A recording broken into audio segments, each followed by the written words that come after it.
On this episode of 26 Minutes with Dr. Warren Siegel, I'm joined by Dr. Bijan Safai, a renowned expert in dermatology with decades of experience in skin health and cancer prevention. On today's show, we'll be discussing an important topic that affects people of all ages, taking care of your skin, what everyone needs to know about skin cancer. Dr. Safai will share practical tips on how to protect your skin, recognize warning signs, and understand the importance of early detection as well as prevention. Whether you're concerned about sun exposure, skin changes, or long-term skin health, this episode offers valuable insights you won't want to miss. Dr. Safai, thank you so much for joining us today. I'm so thrilled to have you on the show. It's such a pleasure to be here. Tell me a little bit about your background. I went to medical school in Tehran University Medical Sciences. And then I came to the United States and I did my training in internal medicine at Bellevue VA Hospital. And then I was interested in skin, so I joined the dermatology training program at NYU, graduated from that. And then I didn't like that much dermatology. I wanted to know more. So I took a fellowship immunology at Memorial Sloan Kettering Cancer Center. And that's when I became so much interested in dermatology because all are immunologically mediated, all diseases. And then I took a PhD of immunology at the Gothenburg University in Sweden. So this is fascinating. You know, when we think of hospitals, you know, people think of heart attacks, people think of strokes, people think of high blood pressure. We don't usually think of our skin very often, right? Of course, but the skin is the most important organ. It's the largest organ, and it's also an immunologic organ. It does help the immune system. It recognizes all the foreign bacteria, viral, and antigen that come to contact with us. That's fascinating. I don't really think of skin as being part of my immune system. Can you say more? How does skin help improve my immunity? Okay. In a fetal life, there's an organ called thymus, which helps to develop T cell. Thymus involute by age, early teenage, by 20s, it's gone. And the T cell cannot be permanently produced. So it has to be continued production of T cell. And skin takes over after that.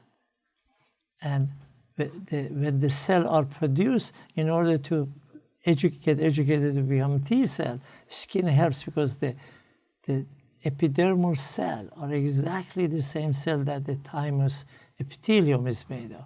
Oh, this is fascinating. You know, I think of my skin as just like, saran wrap. It's a way to keep bacteria out. Is that how? No. It is a very fascinating organ. Skin cell, which is called keratinocyte, they secrete 150 different cytokines. Cytokine is the cell that is protein that is secreted by immune cell. So skin cell produce cytokine. And also, as I said before, it recognizes the antigen they come to your skin, become allergic reaction. You do your PPD test on your skin. It recognizes the viruses and protect the body from the virus entry. Wow. So you're really convincing me that skin is something that we really need to spend time taking care of and stop neglecting. I think we need more than 26 minutes. Yeah, right. Right. That could be a 3-hour show. So tell me a little bit about the skin. How should we be taking care of our skin? Are there things that we should be doing besides washing our hands? I mean, what else should we be doing? It is important to keep the skin clean at all times. And you need to know that a skin cell, keratinocyte, which is top layer of skin, replaces itself every 100 days. The basal cell, which is the bottom of the skin, they multiply and give rise to the secondary cell called keratinocyte. Keratinocyte move up, they become dead, keratinized, and they slough off with our skin. So skin gets renewed every 100 days. Wait, so the skin that I have right now, in little more than 3 months, that skin is going to shed like a lizard, like a snake? Yeah, it slowly sheds, so you're not going to see it. Every day you lose a thin layer of your skin, and a new layer is pushed up. Oh, that's fascinating. I see people using products to get Lubricate. lubrication. Is that to keep that skin moist so that it doesn't slough off, or is that No. Skin what is that? continue to renew itself No matter regardless what of what you do.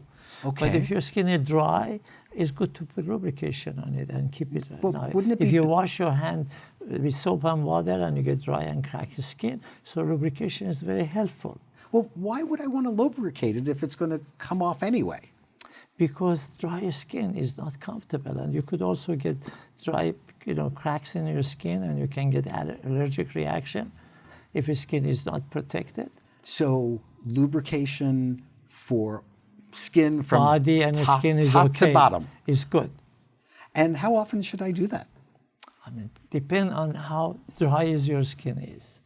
You can do it daily or every, twice a day or every other day or once a week, whenever you need it. So that's a normal part of our hygiene, or it Yes. should be. I remember during the pandemic, I was washing my hands 20, 30 times a day, and my hands were getting so dry and cracked. That's when and you I need started lubrication using that. after each wash. Right. So Like after every women who wash. do a lot of washing at Right. home, cleaning and washing and cooking, all of that, they should have lubrication and lubricate their hand all the time. After each wash, you lubricate your Yeah, let's not be sexist. I wash the dishes in No, my no, family I too. But said so anybody who's washing the doesn't dishes, I matter. like that. I Women like are- that. But we should be lubricating. That's really interesting. Lubricating our skin and moisturizing. I tend to think about moisturizing my face so you don't get the wrinkles. You're saying that this is actually part lubrication of getting... does not prevent wrinkles. Does not prevent wrinkles. There's a myth. Unfortunately, So it then doesn't. why am I using all that moisturizer on my face? You want to lubricate and protect your skin and make your skin look healthy.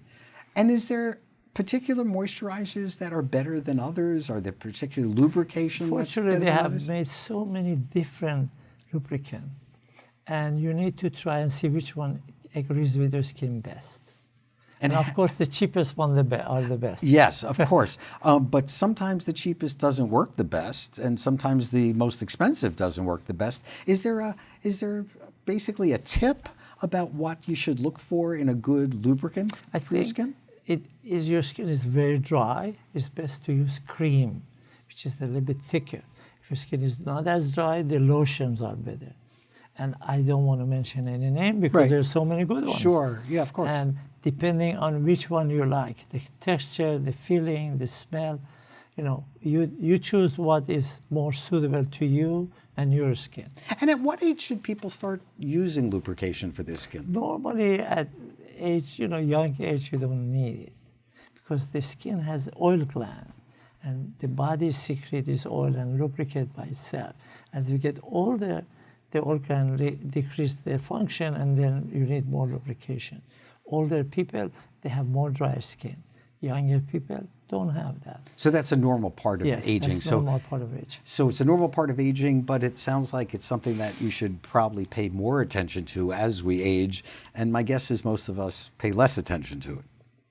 Well, it depends on the individual. Yeah, no, it is. It is. Let's talk a little bit about different skin types. There are people who have darker skin, people who have lighter skin, people who have more freckles, less freckles. Is there a difference in how to take care of your skin based on I think so. your complexion? The skin, based on the color of skin, has 5 different types. Type 1 and type 2, type 5. Type 1 are individuals who are white, like, Irish, white skin, and they burn in the sun immediately. Type 2, they burn but not as fast. Type 3, they don't burn in the sun, less burning. Type 4 and 5 are darker skin of color, darker skin. They're more protected because of the pigments that they have in their skin. So they're more protected against Sun. Against sun. Sun. Yeah. So if Against ultraviolet light. That's interesting. So that, of course, leads me to talk about skin damage. I grew up at a time when kids were told, go out in the sun and play, and we did, and we never used sunscreen. And now we know as I that's not mentioned so at the good. beginning, sun is a very special organ. As you know, it produces vitamin D. So exposing your skin to the sun creates more vitamin D. And vitamin D is very important in our immune system. It doesn't function well if you don't have vitamin D. So being in the sun, creating vitamin D through sun exposure on the skin is very important. And that's why they told you, go and expose yourself in the sun. You're the first dermatologist I've ever spoken to who basically said sun's okay. Everybody else has told me stay away from the sun. Like anything else, not too much of it. But not too much. So how do I know when I've gotten too much? And let's talk about sunscreens.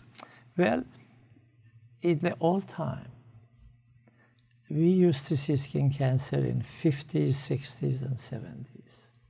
Today, we see skin cancer in late 20s, 30s, and 40s. And the reason is that exposure to ultraviolet light is increased because one of the skin cancer, which is especially basal cell carcinoma, we know 100% sure that's produced by sun exposure. In the old time, people didn't have time to go vacation. The airplane were not available. All the winter vacation places didn't exist. So people only got exposed during summertime. Now, people get exposed during the winter and fall and summer and spring throughout the year. And that is why the number of skin cancer have increased. Oh, that's really interesting. Yeah. That's never been explained to me. So the fact that I can go on vacation 4 times a year to any sunny spot, because I love being in a sunny place in the winter rather than gray, overcast, and shoveling snow, is part of the answer of why we see more skin cancer? Or is that all of it? No, it's part of it. Part of it. There are many reasons that we get skin cancer. Genetic plays a major role. The family trait plays a major role. Color of your skin plays a role. And of course, the sun exposure. And there are other factors that we don't even know yet. I've also heard about the ozone layer. Less ozone layer. The climate change. Do we think that that's part of it as well? I think so, because if you don't have ozone layer, we get more rays, sun rays, and the sun rays are the damaging part. Makes a lot of sense. Yeah. I can't talk about skin without talking about tanning salons. I'm assuming you're not a big fan.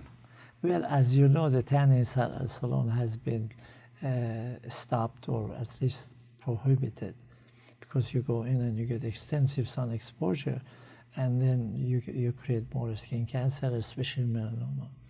I know they're still in my neighborhood and I know people still go. I know. So that increases your likelihood of getting skin cancer. Yes. Is there a safe way to tan though? If you want to tan, you have to tan slowly. You want to build up the color of your skin to a darker color gradually. If you get severe sun exposure and burn your skin to have redder skin, that is very damaging. That really destroys the immune cell in your skin. There's a type of cell in skin called Langerhans cell, that they're like a messenger. They accept the antigen and take it to your immune system and defend. You go to sun, you destroy the Langerhans cell. Langerhans cell destroyed, keratinocyte also destroyed, therefore your immune system is not protected and cancer grows. You get basal cell, squamous cell, or melanoma. It's fascinating. You say you're decreasing your immunity, but so many of us just feel so much better when we have a tan. You're saying the burn is the problem, not the tan. Gradual tanning is good. You are developing protection for your skin, but the rapid tanning is not good. And it's not just about wrinkles. It's your immune system. Wrinkle is totally a different story. Wow, that is incredible. Let's talk about ways to be safe? You're going someplace. It's the summertime. The best Should you be using sunscreen, sunblock? What do you tell your patients? Well, sunscreen has been very extremely helpful. And when you use sunscreen, you protect sunburn. And sunburn is not good for your skin. But you have to be sort of intelligent about it. You don't want to wear sunscreen during the winter in New York City. There's no sun. But if you live in Florida, in winter, there's a lot of sun. So you need sunscreen. So depending on your type of skin, how light your color is, where you are in the equator, are you close to the sun area, or no, you're in an area like New York, which is in the winter time there's no sun. So depending on where you are, you select your sun protection or sunscreen. And I always see the SPF. This is the sun protection factor. Is that what that is? Can you talk a little bit about what that is? We have now SPF up to about 100, I believe. I don't think I've seen anything more than 100. And it's good to have a sunscreen with a higher number, again, if you are white color skin and if you are sun area like Florida.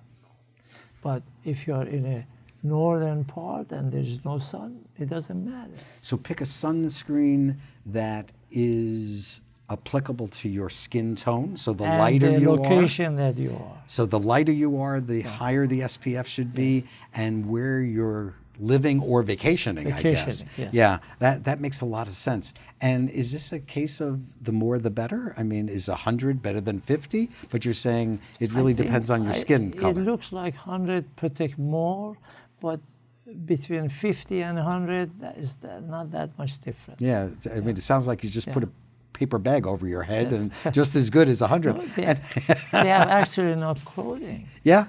Shirt that you can wear and is sun that has SPF that is a block. Yes, rays. I'm seeing that more and more in teenagers and children, where parents are. Which is very wise.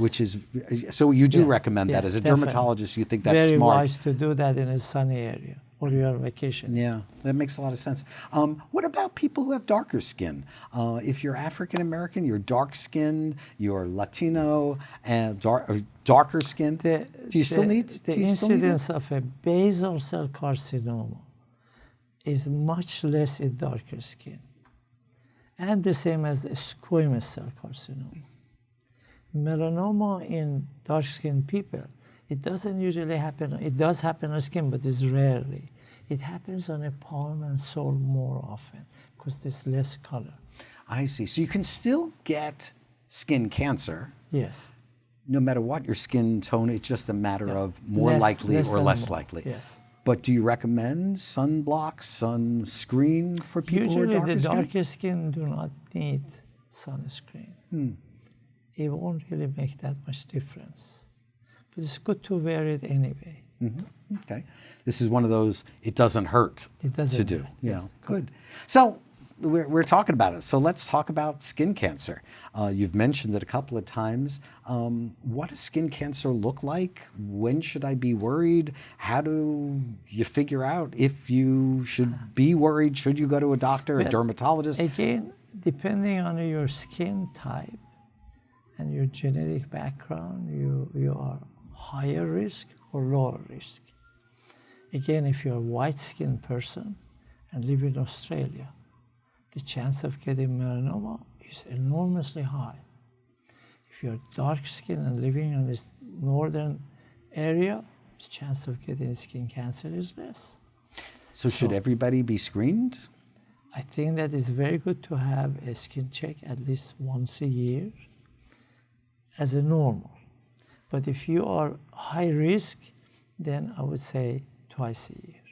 And can you talk about what does that mean? I mean, I know when I go to my doctor, I get a blood test. He or she sends certain blood. How do I go about having a skin cancer checkup? What does that entail? In New York area, we are in New York. It's good to have a skin check twice a year for individuals who have light color skin and have a lot of moles. A lot of moles. Yeah, nevus. Ah, okay. All right. if you have normals and your skin is perfectly normal and you haven't been too much to the sun, play in the sun, when you were young, young age, then you are lower risk. So you can do once a year checkup. And what does that mean? Is it a blood test that you have done? Is it an X-ray? You go to a dermatologist, and they are trained to pick up skin cancer visually. So they just look at your skin? They just look at the skin. It head to toe? Less than 5 minutes. 5 look minutes? Head to toe. Head to toe. You can pick up skin cancer. So it's painless? We train them to be good in just visual. So that's painless? I mean, you can just look everywhere? Nothing. And is that covered by insurance? Yes, definitely. And you're saying that should be at least once a year, maybe twice a year, depending on your skin Depending on color. your skin type and where you live. Fascinating. And is this something that a primary care doctor does, or do you have to be referred to a dermatologist? The primary care doctor who know about dermatology, they do recommend their patient, if they see something unusual, go and see a dermatologist. If I'm worried about skin cancer, can I just make an appointment to a dermatologist? Of course. You can make an appointment. I can just walk in and say, I want a skin cancer check. Yeah, they will check you, yes. So tell me, you said the numbers are going up. Skin cancer numbers are going up. Yes. Partially because maybe it's the ozone layer, maybe it's the amount of Too much vacationing I'm doing, maybe I'm not using the clothing, I'm not using the appropriate SPF. Why aren't people getting screened earlier, and what's the downside of it? I think education is important, to educate people that they are at risk, especially skin cancer is curable. If you see a melanoma which can kill the person, it can be removed, within a few minutes and prevent any further cost of care and death of the patient. Wait. You're telling me that somebody can look at me, find something that's suspicious, take it out, and then they say it's cancer and I'm cured? Yeah. Wow. You can be cured. You can be cured. Yeah. We've done programs on... No one should die of skin cancer. Wow. So I'm still stuck with why aren't there more programs to screen for we do have skin cancer? Annual skin screening in May, and actually I'm responsible for creating that. And is that in all of New York City, or is that... No, all over the country. All over the country? Yeah, and also in Europe they do it now. Really? Yeah. So May is Get Your Skin Cancer Screening Done. Cancer Screening Month. Wow, I had no idea. Well, and as a doctor, I didn't know that. As a patient, I didn't know that, although I do go for skin cancer screening. We have to educate everyone, including doctors. Well, here's a great opportunity, because this is part of getting the word out. So the treatment is just take out the cancer? It's so but you local? do that sometimes if you are a experienced dermatologist, you can pick them up like this and remove them. But if you are suspicious, you can take a biopsy, send it to the lab. A few days later, you have an answer. And if it's cancerous, then you remove it. And there's special instruction how to remove different cancer of skin and how much normal skin should go with the cancer. So no recurrence. This is fascinating. And it's all done as an outpatient. You don't have to be admitted to the hospital. Yeah. It's not like having a colonoscopy where I have to do a prep before. Just walk in, get an exam, treat it, and go. This almost sounds like too good to be true. And it's kind of upsetting that numbers are going up when it sounds like it's so simple. It is part of education, for the people. Yeah. And you can reduce the cost. We used to see about 1 million basal cell carcinoma 15, 20 years ago. Today is 3 million. 3 million cases. A year in the United States. Wow, that's amazing. You can imagine if those are removed easily, the cost is less. If it gets bigger and advanced, there's more involved and it costs more. So you can reduce not only the health of the person, but also the cost of healthcare. And I'd be remiss if I didn't talk about access. If people can't afford to see a doctor to have a skin cancer checkup? Are there places that they can go? I think there are free clinics for a skin check, and also practically from what I know, every insurance company covers skin check at least once a year. And are there ages that we should be really getting to the doctor? We always talk about have your colonoscopy, used to be at 60, then they said 55, and the older I got, the lower it got. Yes, I would say that you want to start to get your skin check after your puberty, so I would say in 30s. In your 30s? And as higher, the older you get, you need more checkup. Really? So once you're 60, 70, 80, you're not out of the woods? No. Actually, unfortunately, the number of melanoma was sort of tapering down around age 50. So we're happy that we check between 30 and 50. But now the number of melanoma are going up after 50. And actually men, they get much more than women. Why men more than women? I have no idea. No idea. I don't have an explanation for that. But now, continuously to very old age, 90s or higher, you see melanoma, and you see new melanomas and new, skin cancer. So the yet older another you get, thing to worry the about. higher risk you are at. So another thing to take seriously from a prevention standpoint, get your skin checked. It's an important part of your immune system.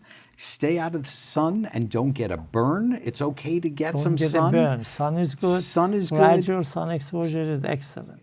And it's good for your immune system. It's good for your vitamin D. Yes. And most importantly, talk to your primary care internist. If he or she doesn't feel comfortable, they should refer you to a dermatologist. Yeah. Well, I want to thank you for doing this. You talk about education. This is just absolutely fabulous because we're getting the word out. The credit should go to you for producing the program. I have the easy part. And your team, of course. You can't leave the team out. I have the easy job. You take care of the patients, and I want to thank you for what you do every day. Thanks so much for coming on today. It's my pleasure. Thank you so much. And that brings us to the end of our program today. Thank you for tuning in and learning alongside of us.